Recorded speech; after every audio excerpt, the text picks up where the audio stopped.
Hello and welcome to Deep in the D-Pad, where we explore all things gaming through an intellectual lens.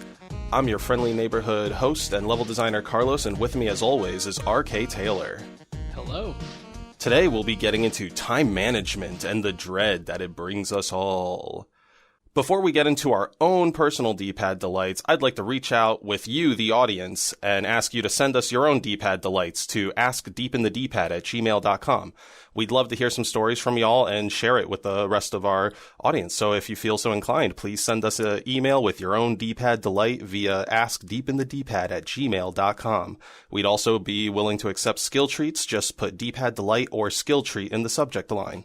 All right, now that the corny canned call to action is all done, we can jump into the good, sweet delights.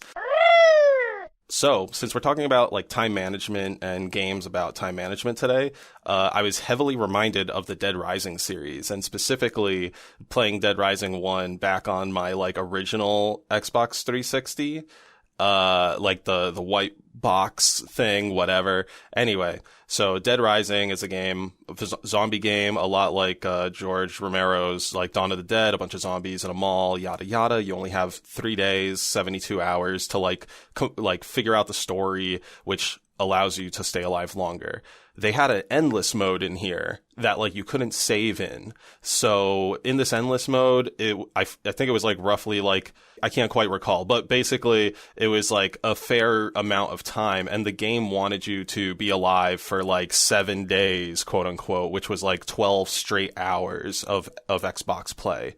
The game asked you to stay alive for that long and keep your Xbox running for that long so you get a special cosmetic reward. Like, I think it was like Arthur's boxers from like Ghosts and Goblins, or it was like an actual working Zero sword from like Mega Man Zero series. Probably an achievable too. I mean, come on, don't sell it short. Yeah, 2 solid achievements for surviving 7 days and then like 10 days or whatever. Or I think it might have been 5 or 7 days straight, that type of thing.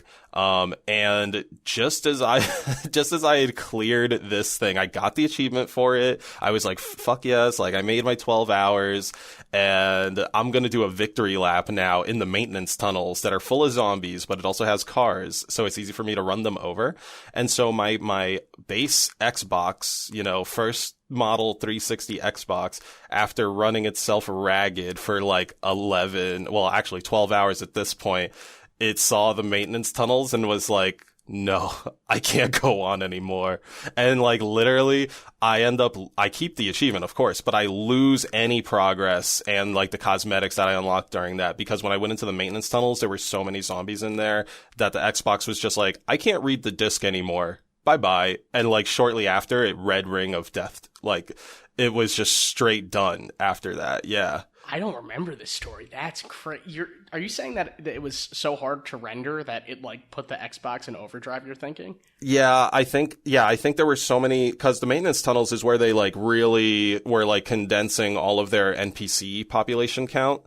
Like rather than like spreading out like 400 zombies across a big football field, they were like, let's put 400 zombies on like this like 100-foot stretch of like, highway road, right? So it's a lot more packed in and stuff. Yeah, I think, and this was like long before, Days Gone was pulling off like multi-hundred unit hordes and like some other games trying to do the same thing. So yeah, it was definitely like really strenuous on the Xbox's core hardware. And when I say like it bricked, like it didn't, it definitely flashed me the red ring. Those like scare your soul out of your body moments where you're just like, yeah. I don't want to convince my parents to buy me a new one. Please come back. You're practically doing CPR on it. Yeah, there is no convincing. You're just like, exactly. Like, all these games are dead to me now. Yeah, I was like, maybe, just maybe I could play Spider-Man 3, the movie, the game, and like, nope. Red ring before like finishing one swing or anything like that. So thank you, Dead Rising, for wasting my time and my Xbox. Yeah, that's an anti-delight. And mine is also an anti-delight. It's, so I'm playing Skyward Sword, right? Mm-hmm. The Zelda game. And there is a button that you can use to basically like, what have been speaking to Navi. It's like, I need a tip, or right, it's like that D-pad button from Ocarina of Time. Yeah, exactly. And it's like Fi, I think, is the name of the like Fi is the name of the like fairy or whatever in this one. But and so anytime you need a tip or you're trying to figure out what the objective is, or I mean, there's so many things going on that when I boot up the game after a few days of not playing, I need that refresher. It's not like I'm like, okay, right, I have to go to this particular dungeon, blah, it's so. Anyway, whenever you request anything from Fi, she tells you both your playtime, like overall, like how many hours you've been playing, and also how many hours you've been playing in that particular session. Completely unprompted. There is also like a feature where you can specifically just ask her about playtime, but the fact that they provide you with that information unasked, I don't know if it's trying to promote like it's like a self-monitoring exercise where it's like you thought you were playing a half hour, but it's actually been an hour and a half. Like I'm not exactly sure what the goal of it is. It's definitely not convenient. And I finally got to a part where I was like ready to like look up a walkthrough like for this game, and my playtime's at like 15 hours right now, and the walkthrough that I'm watching, the person's at like 8 hours, and I'm like, I'm playing this game twice as long as I should. Like, it's just such a slap in the face, and I'm reminded of it every time I need to learn an objective. It's just hurtful, Fi's just like, oh, have you been at this for like 80 minutes? Huh, this other guy took care of it in like 4. What's wrong? I'm so glad I can't see other people's times, like, in real time on the Switch itself. But to quickly, like, speak to your point about, like, is this a monitoring exercise? I think that's kind of was the case, maybe still is, but I remember it being more heavy-handed during the Wii era, where Nintendo would have, semi-regular messages that were like, hey, put the controller down, take a break, touch grass, blah, blah, blah. And they definitely did that more than, any other studio. I don't think many other big three, like, was having it's break the Netflix things. Are you still watching question, Yeah, almost, right? Like it's like a next step, right? Because Netflix is like, are you still watching? And it's just checking if you're fucking conscious. But like this thing,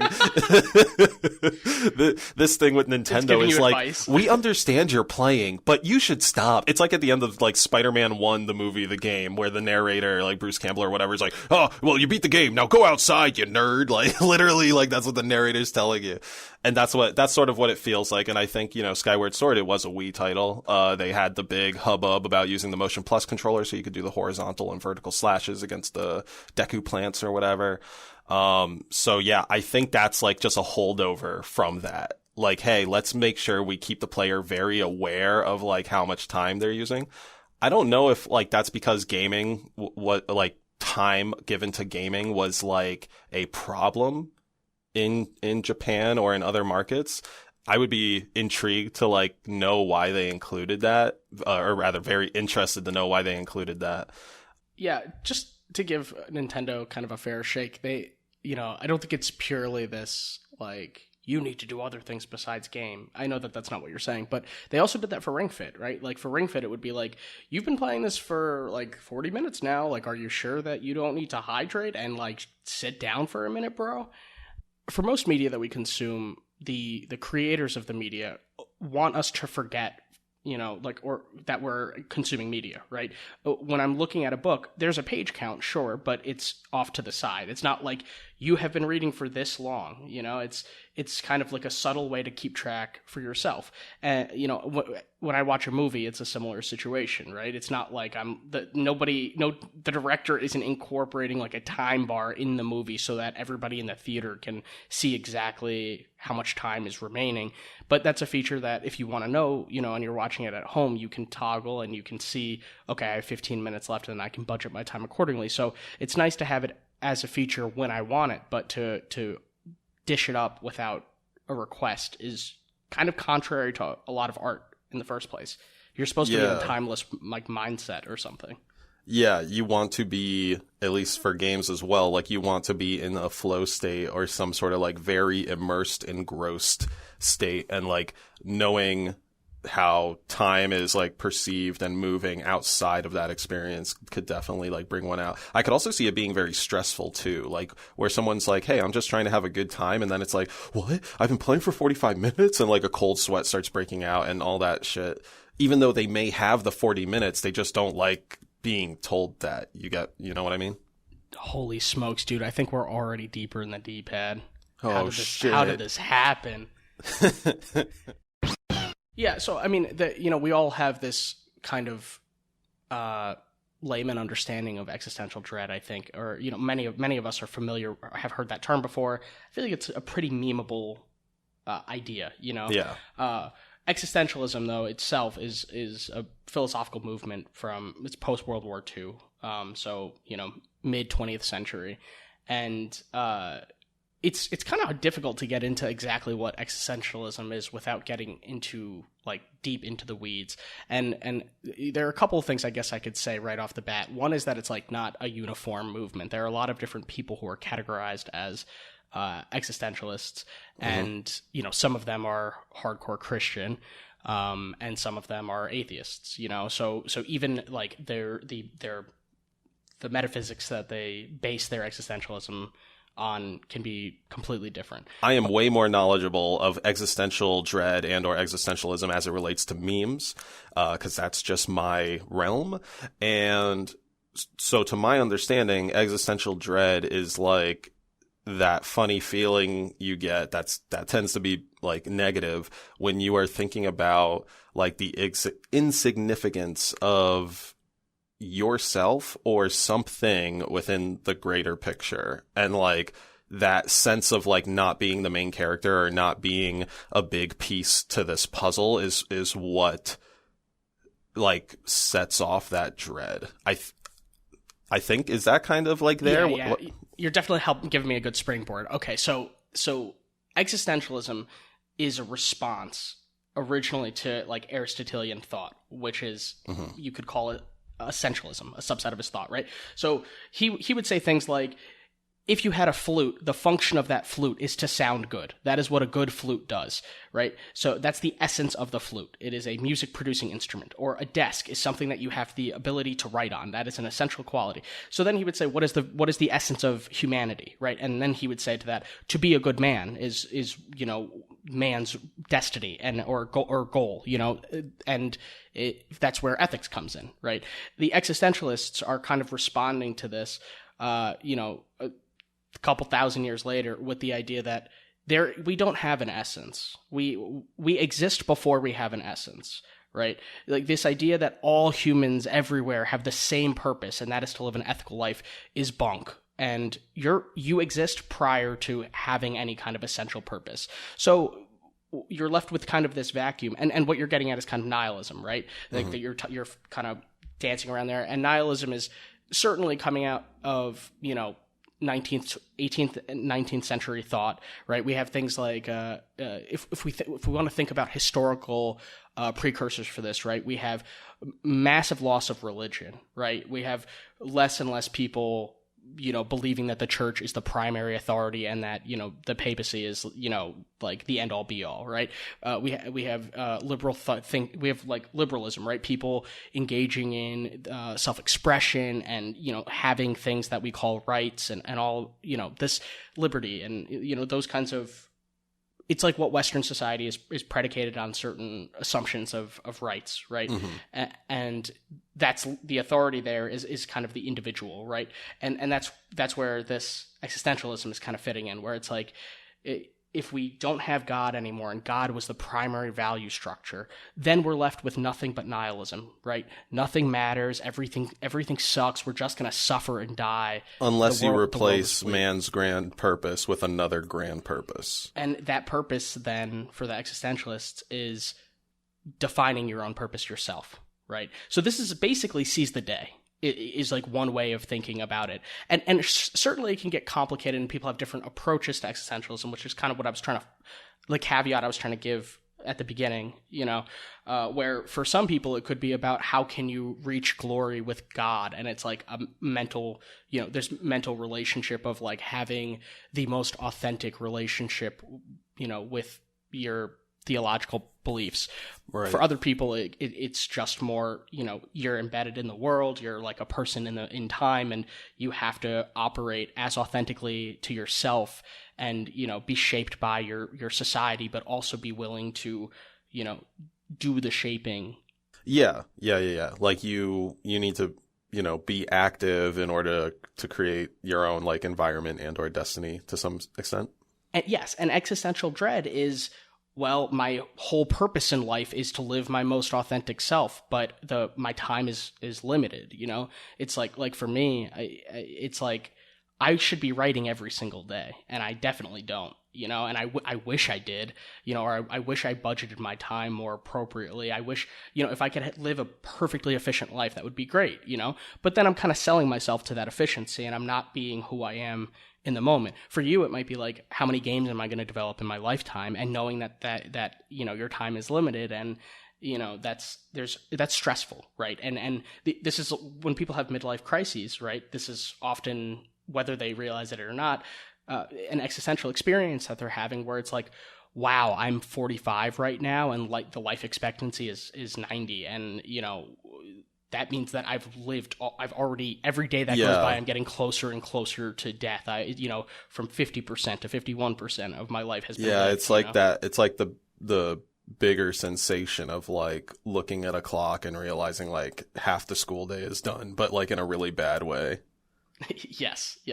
When you're not institutionalized, you usually want as much of your time as possible. Well, when you're institutionalized, if you're in prison, if you're in school, you just want time to fly by so that you can live your more authentic existence. Right, and that's why we have such a culture of like weekend warriors, right? Like, absolutely. Everyone's just like, oh, fuck Monday through Thursday. I'm waiting for Friday, baby. Fuck, woo!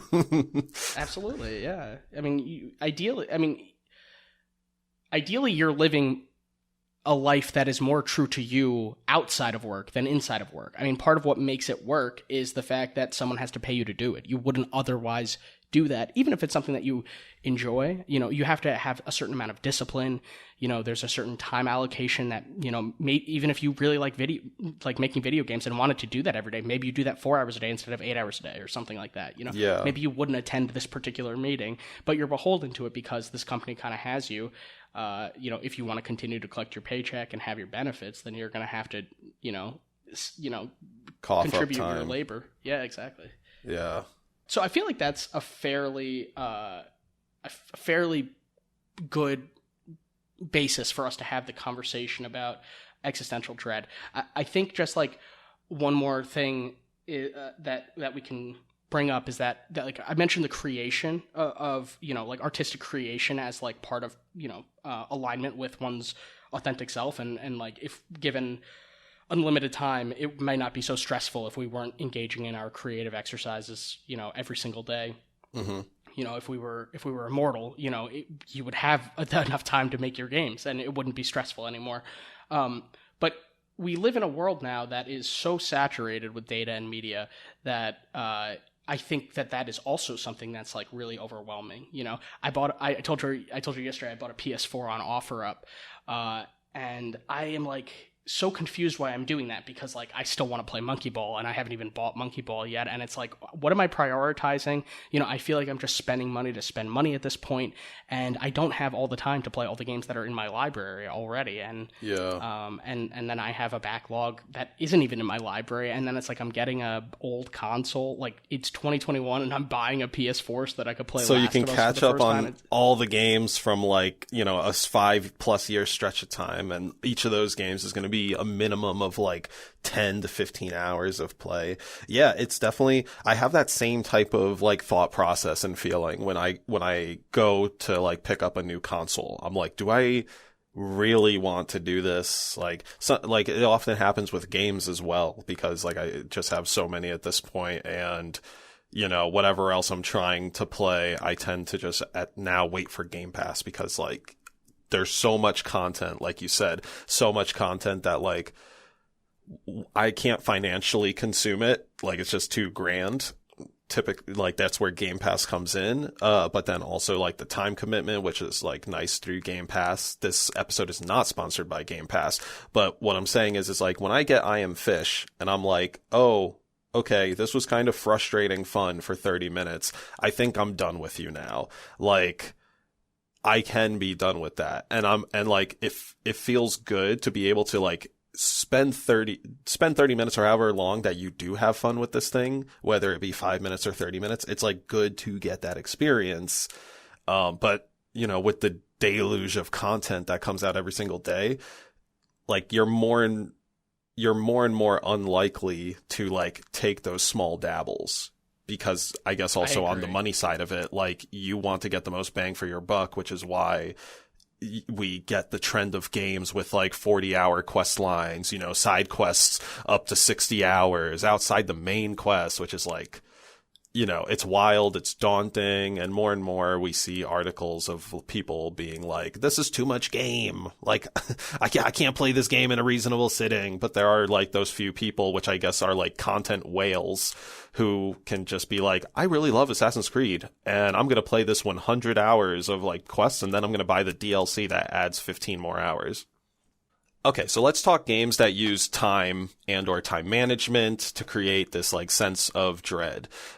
Two games that like really jump out to me are Majora's Mask and Dead Rising. If I recall correctly, these games both had a like 3-day time limit, something like that. Like it would be like dawn of the second day, dawn of the final day in Majora's Mask. And Dead Rising, you would get like every 12 hours or something like that. It would give you a big like text across your screen letting you know like 24 hours remaining, 12 hours remaining, that type of thing.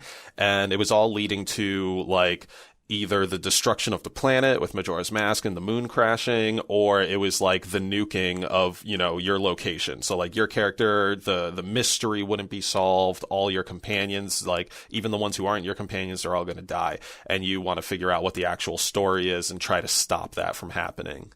Right. So in both of those scenarios, it's basically kind of like end of the world is what you will be subjected to. If you don't, you know, I mean, like the nuking of a building, you know, is the end of your world and the end of that world, really. Like evacuate that area. But they're both apocalyptic, right? They're both like, we have to try to prevent the apocalypse from happening or from happening to me. Yeah, exactly. And what's cool to note before we get into games with more like win conditions on the time thing is that like Majora's Mask has, I think, a constant existential reminder for like the stakes with the moon. I think it's always visible in the sky. Whereas with Dead Rising, you can kind of lose track of that much more easily because your time meter or your sense of time, aka your watch, like you have to press a button to bring Frank's watch up to his face to check the time. Or you can like maybe pay attention to some like multicolored meters on the side of the screen to get a sense for how much time you have left to do a particular task. But like the actual time itself is not displayed to you unless it's one of these big 12-hour intervals or you're looking at your watch. So it's much easier to lose track of time, which I believe the developers count on because that game is kind of like a time roguelike. Like you end up losing track of time, but you make some sort of progress that levels up your character, and now you got to replay the story again. He's like more powerful now. You can do more of what you've done the last time than compared to the last time you played through the game. But now also you're probably paying attention to time more. And if anything, you're like now hyper aware of how much time you have because you've like faced the stakes of, or the consequences of your actions having lost time. Same things for Majora's Mask. Like you get the whole moon, that horrible cutscene where you're just like, like one little dude getting crushed by the massive thing. And that's like a spooky cutscene you don't want to happen. Yeah. And both of these games, the developers, I think, expect that players will fail repeatedly until they are able to kind of find the right choreography to beat, or, you know, in the case of Dead Rising, until they're powerful enough, which itself is, you know, dying in video games. It could be its own episode for sure, but I mean, that just creates a sense of frustration, or, you know, I mean, you know, I don't want to rehash the like challenge versus frustration, but it's like, definitely it leans on the frustration for me. And like I found Majora's Mask impossible compared to other Zelda games when I was a kid. Yeah, I think I felt similarly. But also at that time, I don't think I was like, my gaming senses weren't like honed in well. So the idea of like, here's this like existential time crisis going on and do activities, but also like redo the day to do activities. Like Back to the Future, like growing up as a kid, favorite movie series, probably still like my favorite movie series, watched it hundreds of times. Even as a kid, I watched that movie hundreds of times. I did not understand what the hell was going on in Majora's Mask. Like, they were like, it's clear, time travel. You're going back like 3 days. It's like Back to the Future 2, but you can't see yourself. Like, just do that. And I'm just like, I don't get it. The moon's gonna kill me. Like, just trapped in time and shit.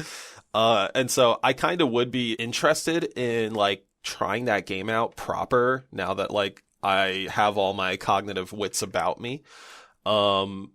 I imagine, though, like a lot of its conventions would be kind of like older and might like grate on me. But one game that I wanted to highlight that I played growing up that actually used death and time as your goal was 5 Minutes to Kill Yourself on the like Adult Swim website, or wherever else it was hosted. It was very like, setting wise, it's very Office Space. Like you're just some disgruntled cubicle employee. You get your last TPS report that just sends you over the edge, and your character decides to kill himself with like everything that he can touch in the Office Space. And from there, you're getting points by interacting with different things to cause different levels of damage to yourself, maximize your creativity, yada yada. And you have 5 minutes to bring your HP all the way down to 0. So like there is a challenge in that you need to find enough interactables to like bring that meter down. But there's also the style aspect of like, you know, trying to find the quote unquote cool things. But time here, what's funny is that like both, you know, your character's death is the goal, which we say in Dead Rising, you know, running out of time and or dying is your fail state. It's the opposite. And also the 5 minutes, I want to say that like it doesn't feel as crushing like that time.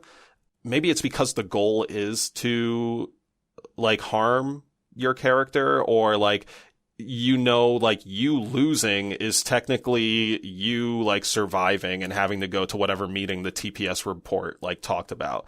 Like that is the lost state. So somehow the 5 minute timer doesn't feel like as destructive. And that's probably because the stakes aren't as high, right? Like going to a business meeting versus like the moon crashing down versus, you know, Willamette Mall getting nuked. So yeah, what do you think about that because it kind of inverts it in a couple ways? Yeah, I don't think that, I haven't played Time to Kill, but based on your description, it doesn't seem like it's really promoting existential dread. Suicide is a way that some people, you know, if they are overcome with their existential dread, something that they would resort to. Mm-hmm. But, you know, if it's like you're a spy and if you get, you know, taken in, you know, then you don't want secrets to go into the wrong hands. Right, yeah. Right. So that's not really existential dread. That's more just like, I don't even know how to describe it. Like it's a tactical advantage, basically, you know, so it's kind of outside. At that point, you're kind of like selling yourself to the company that you work for, or whatever, you know, whatever agency it is that you're working for. And it doesn't really have to do with your own like emotional or existential experiences that are causing you to like commit suicide. But I was thinking of, while you were talking, I was thinking of a Keep Talking Nobody Explodes. Is that what that's called? Yeah, the bomb defusal game, VR, half not VR. Yes. I don't know if I would call it existential dread. I mean, there's a sense of dread in that, like, you have this bomb in front of you, you know it's going to go boom. It's like playing that game, Perfection, I think it was called, where you put all the shapes into the red board and then shit pops and all that. Yes, I know what you're talking about. Yeah, so it's that type of dread. And that to me is not existential. That is just like, that's like Five Nights at Freddy's, like anxiousness, anticipation playing into like a guaranteed boo moment. It's impending doom for the Keep Talking About Nobody Explodes. I do see how that's similar to Perfection because it is like there is anxiety in the gameplay of it. But with the bomb itself, the stakes are higher than just like, you know, the Perfection board. I agree that it's not existential though, because the whole point of the existential stuff is that it's like making you consider yourself in relation to, you know, your overall existence, your lifespan, or the potentiality that you have to continue living. That's a good call out. So yeah, very much like any game that like gets you sort of like zooming out like that, that is where the existentialism might start to come in. Now, I feel like the I won't say exact opposite, but I feel like a stark opposite to that would maybe be in mobile gaming, where like you're not focused on the like, whoa, where do I sit in the world? But you're so hyper focused on like your Candy Crush or whatever that you're like, oh fuck, if I have one more heart left and if I lose on level 456, I'm going to have to wait 4 hours before I play again. Well, unless I want to spend money, of course. But let's say for the sake of argument that this person is a hardcore free player, never going to put money into it, but they start like cold sweating when they're playing on that last heart because they know they have like that time limit, to get back to it. I feel like that is time plus dread of some kind, but like not existential, of course, because, Yeah, well, it's not baked into the game itself. It's kind of like your lives. It's not a game mechanic. It doesn't, when you're swiping the blocks or, whatever in Candy Crush, the hearts are not really relevant. It's just kind of your ticket to ride. You have to be able to like enter the game space, and you need the hearts to do that. I think something like Candy Crush becomes existential. Well, okay, let's think about mobile gaming in general. I think most mobile gamers are either casual gamers, or they are people who are gaming casually in that moment that they are accessing a mobile game. Often it's like we're idle, it's like either you're trying to fall asleep, or you're in the bathroom, or you're in a waiting room, or, something like that. So in transit, on the train, something. Yeah. Right. So, and sometimes it spills out, like you're let's say someone is in a cafeteria and they're playing a mobile game. After they're done eating, they may continue to play that mobile game, and their time is kind of slipping away from them. I think in those cases where like we do something idly and then it kind of takes over more and more of our life, or it becomes habitual, and we're not really doing it for fun anymore, we're kind of just doing it to like maintain a habit. I feel like when we begin to waste loads of time, that's for me when I think it becomes a problem, with the alignment that we have with our own existential expectations of, time management. Right. So like, kind of like, I have more positive feelings on this, but I definitely see it as like a whoa moment. But whenever I look at my Rocket League time played, like last time I checked it, which I think was like this week, it was like 555 hours have been played. And I don't just leave it running in the background like for days at a time. Like that is actually mostly real playtime. And looking at that is like, holy shit. Like, it makes me immediately kind of flash back to when we would play like Call of Duty Modern Warfare 1 and 2 on 360, and we would see like our playtimes. And it became a bit of a thing to have like 24 hours of playtime on your like banner or whatever. And we would like talk a bit about this with like other kids at our school to like, see who was getting like what playtimes. Anyway, that all is to say like, yeah, kind of like seeing that triggers a feeling of like, oh, cool. Like either I'm good or I had like a lot of good times in here. And then like it quickly turns into this like more neutral to bitter aftertaste of like the skeptical, of like how much of my life is actually that amount of time, like that type of thing. I mean, someone could be on the 400th level of Candy Crush and be so proud of themselves they could really put stock in their puzzle solving prowess or their tenacity, and there's nothing wrong with that. People have the right to evaluate their lives how they see fit, and that's part of the existentialist, like kind of mantra type thing. But we're specifically talking about cases where someone is, I think, experiencing some degree of suffering because of the choices that they're making.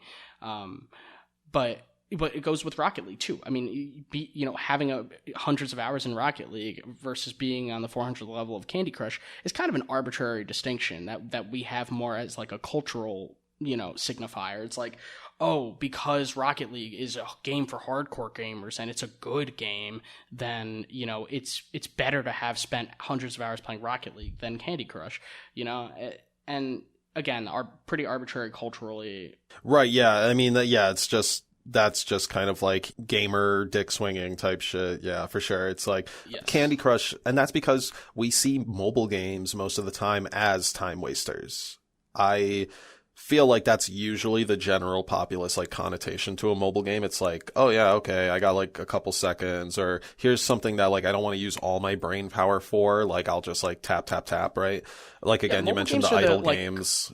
Mobile games are the current version of like newspaper puzzles. It's like, oh, there's a word search, oh, here's a crossword, or like, here are the jumbles. And it's like, yeah, if you got nothing else to do and it's a Sunday, and you got the Times on your, kitchen table while you're having a cup of coffee, like, okay, grandpa, you can complete those jumbles, like, go for it, But now everybody just has phones, and that's what they would do instead.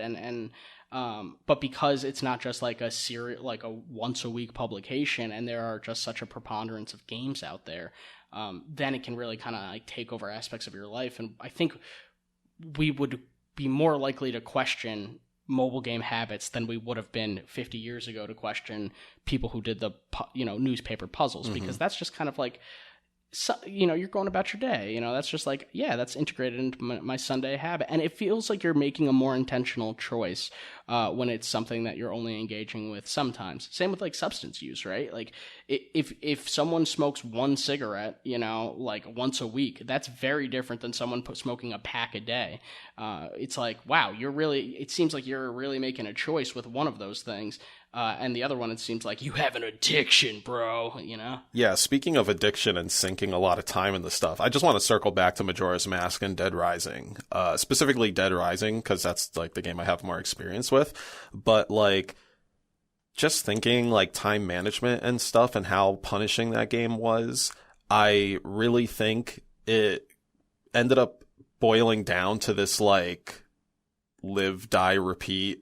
What was it? Edge of Tomorrow, I think was the original title, that Tom Cruise movie, where literally like based on a manga where it's Groundhog Day, but done in a manga format where people are on the front lines fighting space aliens or whatever. Right. And so anyway, I think, Dead Rising and for sure Majora's Mask and I guess Time to Kill, they do a really good job of like setting up that Groundhog Day type loop. And partly where the time management comes from is like having suffered that failure, right? Like in Dead Rising, I'll take the specific example. Dead Rising, like the first boss you face, his name's Carlos or whatever, ends up being like a really big character later in the story. His fight is really freaking hard, especially if you haven't really leveled up at all. Like going back to, again, the need to like power up your character, fail the story so that you could play it again and actually like triumph or feel like the appropriate level to be fighting these other characters. That every time I would like not reach a certain point, this was true for also Dead Rising 2.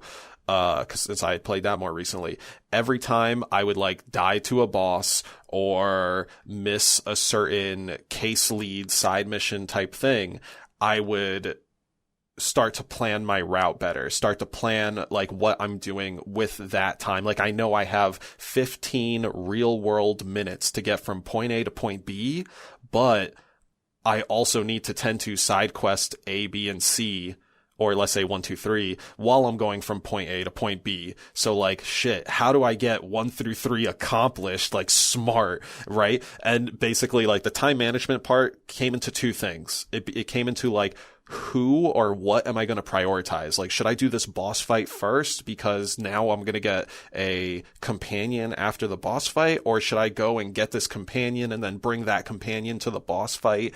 And that's like part of the route marking. And the other half of it was like figuring out what the fastest routes were to these locations. Like if you could find shortcuts and stuff like that. And so in regular life and regular lifetime management, that kind of speaks to maybe like our commute or like, you know, our general like tasking through the day. Like you talked about efficiency and like, you know, kind of like centering yourself around the efficiency, but that kind of biting you in the ass. And like, I often do that. Like, I'm often like, oh, I've got like these errands to run. Like, how can I like combine them so that I only do them in one trip? And like, I don't have to blah, blah, blah, blah. Like, what order do I? It's like, it's the grocery store, like coming back from the grocery store and trying to get every single bag. It's like, exactly. I might hurt myself, but I'm going to save 45 seconds that, you know, I can spend doing what I want to do. You know, the Groundhog Day thing, you know, and linking that to Majora's Mask, that gave me an insight that part of the experience of like playing Majora's Mask is kind of like enduring the banality of like every day, right? And in real life, like our lives are mostly mundane, right? Like not every day is going to be Christmas, right?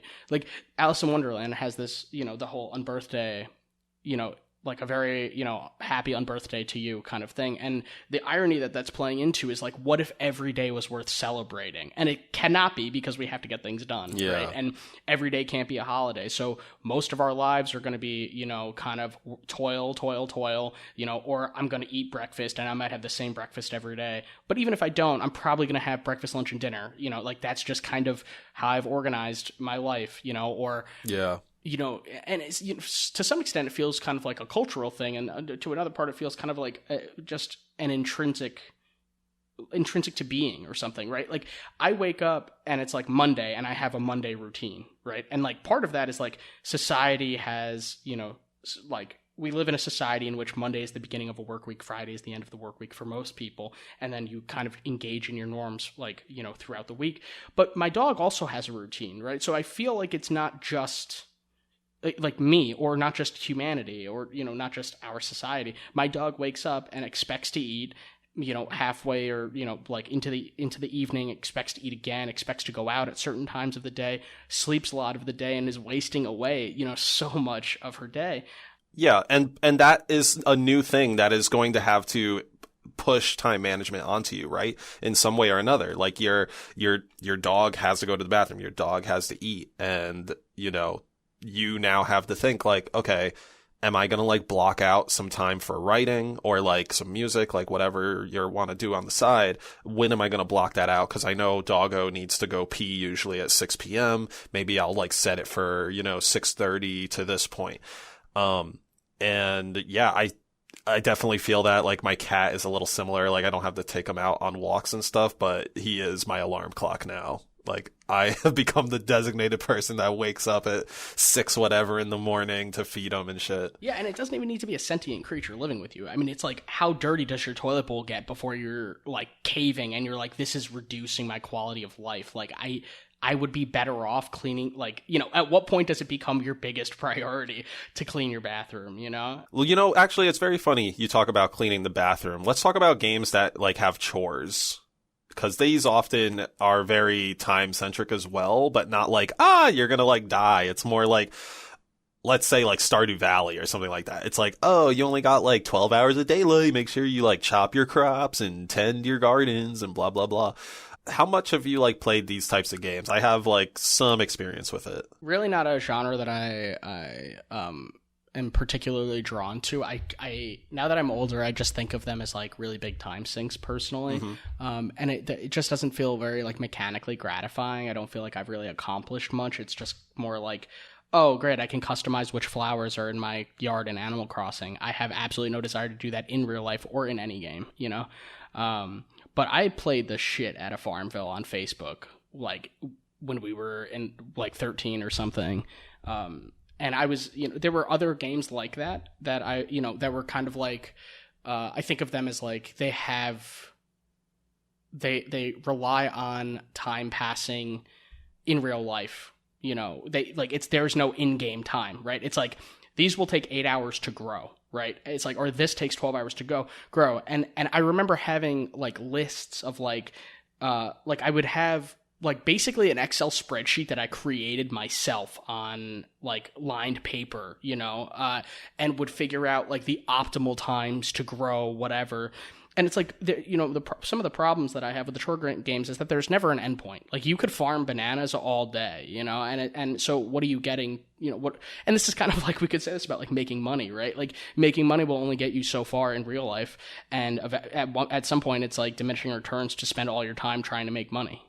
Yeah, and it's kind of funny you mentioned that, like, they don't really have a goal. Like, yeah, there is usually an overarching goal, like Animal Crossing, you're trying to pay off a debt to Tom Nook. Stardew Valley, I think it's you're trying to, like, refurnish or, you know, something with your grandfather's, like, farm. who pays Tom Nook off and then was like, you know what, I'm done. I beat the game. You know, like if you're that deep into Animal Crossing, you're gonna keep going. That is the end of South Park moment where they're like, "What do you mean? We can finally play the game now?" like I paid Tom Nook. Now I could walk around town. But like I think what's funny about the fact that you mentioned, you know, these are like no goal games is that I think they're largely supposed to be meditative games. Like that's why they are centered around these like very tactile touch grass type activities, whether it be, you know, it's translated through like, you know, moving around on your Switch with your thumbstick and like pressing A to like chop the grass. But at some point, I think the game at least is trying to get you with like its sound effects being like nice and calm and what have you, and its mechanics being like easy enough that it lulls you into this state that like you then just get into a flow of like, again, this is my interpretation, but you get into this flow of like, I don't have to worry about like, you know, what bills are happening outside in the real world. Like, I'm having fun working on granddad's farm. I'm going to see who I'm going to marry because this person's talking to me like kind of cool. They are very tranquil. I agree. And especially compared to other games, right? Like action games or, you know, anything that requires like quick time events or, you know, this really is a way where you can kind of almost like turn your mind off or like, turn off your reflexes, certainly. And, you know, just kind of mellow out and, you know, maybe listen to some chill music or like talk to some people, and you don't really have to be on. Right, yeah, you don't have to be on, and I don't think there's also like much punishment for you not having proper time management or proper sense of time. Like, obviously things will grow. I think in Animal Crossing, you know, it's more social of a game. So like if you don't talk to people for some amount of time, more chores. Yeah, right. But yeah, if time passes or whatever, you don't have to good time management, right? Like the flowers don't get picked, or you know your yard starts to get like a little ruffian or whatever, and maybe the denizens of the town will like be mean to you because you haven't like spoken to them in a minute, something like that. And I think that's, you know, it's interesting. I guess that's all I'm trying to say. Is like there is a big time factor here, but they don't really care all that much, I guess. It's really take it at your own pace, both in the proactive and like destructive sense. Ruffian is a criminal. I know. Well, you know, if you fucking leave your garden untended, like a menace, untended like for long enough, dude, like a messy garden attracts messy people. What about Spiritfarer, man? We both, you know, like we've said, we're both not really into chore games particularly, but we love Spiritfarer kind of at separate times, but we both really fell for that game and had a lot of thoughts on that. So how does that relate to the conversation about time management? And if this is relevant or if this is interesting, why do you think that we had different reactions to Spiritfarer than we did to some of the other chore games? I think Spiritfarer's premise and writing definitely take it a good way. In terms of like the chores and stuff, it was also presented in a way that I hadn't really played before. Like I had played Farmville. I had played other games that were like, let me take care of my pixel farm and yada yada. But I hadn't played a game that was like, oh, I'm maintaining a ship and I'm building like a sort of town city on my ship. So that aspect like really appealed to me. As for like the time aspect, I'm fairly certain I was thinking and like looking at that clock in the top right of the game for, I won't say a lot of it, but I was very like aware of it. I'm having some trouble right now, like figuring out what was it that you needed to do besides like talking to people and maybe like getting certain items at like before nighttime. Yeah, so you had to like, let's say cook, right? You had to grow things, and then you had to like cook. These were all things that were in your ship. Eventually you could like build your ship so that it would have a kitchen, it would have different gardens, it would have like a field, things grew in different places and stuff. You also spent a lot of time like actually sailing around. There was like, you could fish off the side of the boat. And yeah, you're mostly just going around to different areas and like talking to people and stuff. Okay, so why this doesn't rub me as a chore game is because most of the time I'm doing these chores as a means to like an end. I guess. Like, there is a goal for each of these chores. Like, if I'm cooking, I know I'm cooking because it's going to bring the blue frog that much closer to his final destination. If I am planting, then I know those plants are eventually going to the owl to take them to their final destination. If I'm fishing, it's going to another character. Like, each of these things I'm not doing because, oh, this like has to get done, whereas in Stardew Valley things get overgrown and like messy. This is just like, I need to do this because, you know, I gotta like move on to the next thing. Yeah, I appreciate that. And I just kind of want to steal, man. I can imagine like an Animal Crossing fan being like livid at our conversation. They're like, well, obviously I'm, you know, doing this thing in Animal Crossing for a reason. Mm-hmm. Like, if I give Rhino the rhinoceros, you know, this particular insect, then she'll give me this like wallpaper that I can use to decorate my apartment. And the end goal is the wallpaper, right? And a lot of the goals in Spiritfarer are like expanding your ship, you know, having a new add-on that allows you to then like service like these other souls, right? One of the things I can't believe we haven't touched on yet is that Spiritfarer, one, it's beautiful, right? And it's like very soothing visually. But the whole point of the game is like possibly the most dready existential game that we've talked about, because you're ferrying souls to the afterlife. You know, basically everybody around you's in purgatory and you're trying to help them reach their like post-life enlightenment. So even though everything seems like so whimsical and kind of like cutesy, and you know, like the girl that you play as, like, you know, uses her hat as like a hang glider, you right? know? Like Mary Poppins herself around via her hat, but she's basically the Grim Reaper and like has to have the final conversation with everyone, which is like, I think that's like a great end goal, by the way. Like, I was really pushing through these different chores because I just wanted to like see what every person's like last conversation was going to be.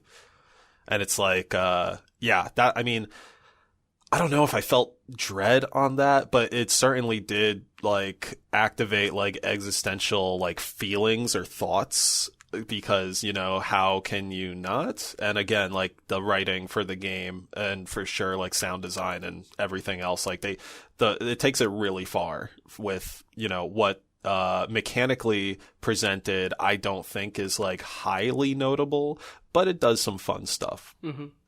Yeah. I mean, you get different like means of locomotion, right? Like you can get like a zip line, and you can use your hat to like on these like gusts to be like propelled upward, and so it does like add to some like gameplay elements. But I do think you're right that the storyline is really just like next level. Like, you're really there for the characters and to like understand them. I mean, I think it's one of the games that does story the best, where it's kind of front loaded. Like, the game would be nothing if you didn't have a personal relationship with these characters, and like as this like cute Grim Reaper, you really do, you know, you really like, she is compassionate towards them, and you extend that same compassion because you see all these people, how flawed they are, you know, like, no, I mean, just the fact that they're in this like purgatory realm shows that they're kind of stuck and that they don't have everything figured out, and they're also like, you know, kind of blissfully unaware of the fact. And they're also adorable animals. Yeah. So, you know, Animal Crossing just isn't cute. Let's be real. Like, Spiritfarer is 10 out of 10 cuteness. Animal Crossing is like 3 out of 10 cuteness. The Animal Crossing stands are going to destroy us now. Yo. Animal Crossing is not cute. Post this on the Animal Crossing forums. Like... So, I have been thinking about combat encounters recently, and part of my job when I'm building out levels or missions or whatever is to like populate enemy AI and make them, you know, kind of like walk around and attack the player. The actual functionality for walking around and recognizing the player and stuff, that's all like programmers kind of like coding that in. But for me, it would be like, oh, Hero and his buddy are in this room, and when they go downstairs, the doors get kicked open, and like 2 guys enter, and they fan out to the sides, and one guy cuts down the middle and starts attacking them. That would be like my realm where I'm like taking these different action figures and telling them to go to XYZ and then start to play. And so that brings us to the skill treat, which we'll just call it rush versus pie room clearing. So again, that's rush versus pie room clearing. This is under small unit tactics. You could kind of find this on the internet if you typed in small unit tactics, search military and or like police, maybe urban as well, because this is about kind of like breach and clearing rooms. But anyway, this is stuff that I like, battle tactics and patrol routes and like the reasoning behind them. I tend to look up from time to time as I'm making combat encounters, depending on what the combatants are, so that like I can make a scenario that's like fun but also believable, and maybe in the best of cases makes the AI look smarter than it actually is. So let me get to the main like crux of this. Let's say you have one bedroom, right? Like you have a 4-man SWAT team and they're about to go into one bedroom. So that's going to be like the start. They have 2 styles of going in there. They have a rush style and a pie style. So we're just going to start with rush because that's like way more straightforward. Our 4-man squad, like they make their way to the door that they want to enter. They get up against the wall that is flush with the door. The guy at the front, let's just call him guy like A. We'll go A, B, C, D for the guys. So guy A at the front, he opens the door, and then basically from there, they choose whether or not to throw a grenade or something like that in. And then once they charge in, this is where the rush begins. Like all 4 guys will go in one after the other. The first guy enters in the direction that he's already looking. So let's just say he'll enter facing right. Guy B is now going to enter facing left. Guy C enter facing right. Guy D enter facing left. So they do this kind of like left, right as they enter. And they all go in like one after the other quickly. And, you know, it's like, like clear the room if there's any combatants, right? Now, this is good in the sense that everybody gets in quickly, and you have like the left-right covering when they come in, but there's no like awareness really of what's going on in the room. Like you're sort of going in blind with this style, and that's where like that grenade option comes into play earlier.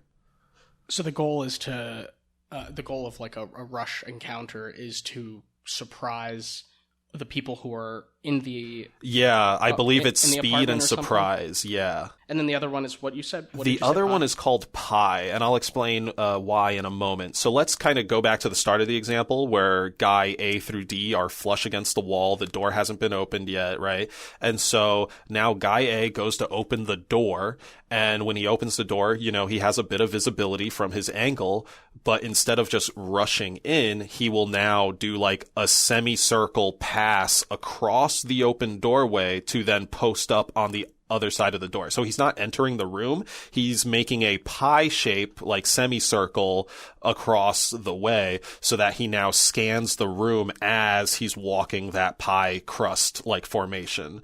So he scans the room, gets most visibility of the room, can communicate to guys B, C, and D, like what the contents of the room is. And from there, they then enter rush style again, where it's like, okay, pie A guy goes first and he's now facing, you know, left. So guy B is going to face right. And then guy C is going to go left, and, you know, staggering it that way. And so the pie is better again, because it gives the unit more awareness as to what is inside the room they're about to clear. And in terms of like game design or level design, I think that also can be something you can leverage to make the AI look more quote unquote hardcore.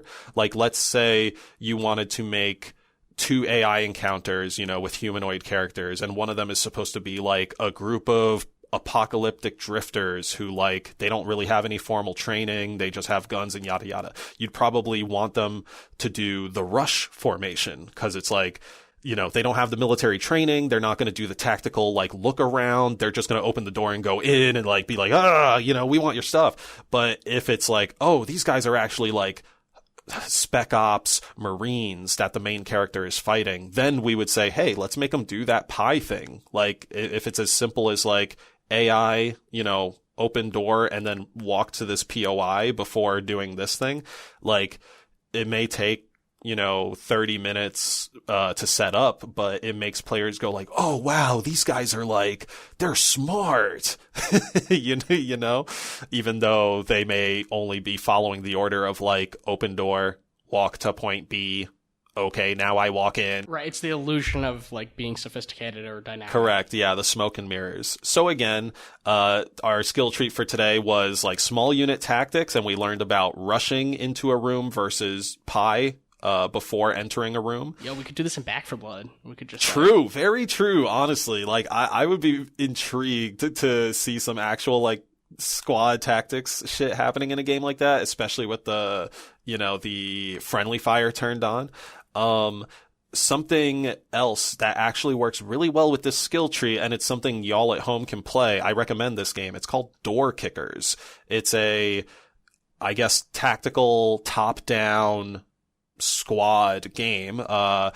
It's more or less like you take control of a SWAT team and you always have to clear like some sort of room or house, like hostage scenario, something like that.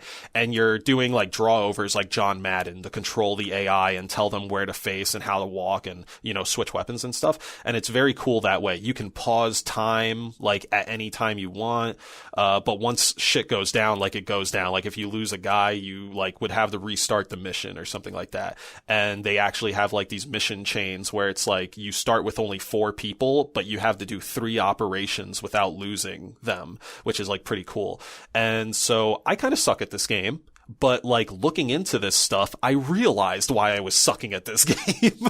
So now I kind of want to re-download it and take some of this stuff that I now have like proper terminology for and a better sense for, and like try that out and see if I like fare way better and actually have a much more enjoyable time with it.